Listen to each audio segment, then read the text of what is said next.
ئەم پەرلەمانە بەو دیزاینەشەوە ناتوانێت تەنانەت کۆبوونەوەیەکی ئاسایی خۆی بەڕێوە بەرێ، دەستەیەکی سەرۆکایەتی هەرێمی هەبێ، تەنانەت ئەو 1,200,000ش دەنگیان داوە بە لایەنەکانی دەسەڵات بەو ڕێگەی کە باسمان کرد بە ڕێگەی دیزاینێک کە هەموو خەڵکی کوردستان شایەتن، نەتوان تەمسیلی ئەوانەشکەن چ جای ئەوەی تەمسیل و نوێنەرایەتی خەڵکی کوردستان و هەرێمی کوردستان. لەم ڕوانگەیەوە ئێمە ڕۆژی یەکشەممە 4/5/2025 چوینە دادگای فیدراڵی، لەوێ سکاڵایەکمان داوایەکمان تۆمار کردووە لەسەر پەرلەمانی کوردستان.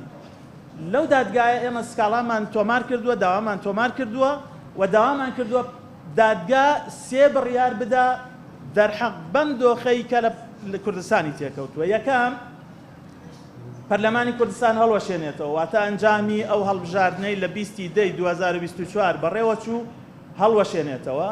دوام، کۆمسیۆنی باڵای سەربەخۆی هەڵبژاردنەکان ڕاستفێرێ بۆی هەڵبژاردنی پەرلەمانی کوردستان لە بەرواری هەڵبژاردنی ئەنجومەی نوێنەرانی عێراقا بەڕێوە بچێ. بۆ یەکێک لە داواکان داوامان کردووە ئەو موچەی پەرلەمانتارانی بەڕێز وەریان گرتووە لە 97 پەرلەمانتار کە سوێندی یاساییان خواردووە لە 5 مانگی ڕابردووە لێیان وەربگیرێتەوە.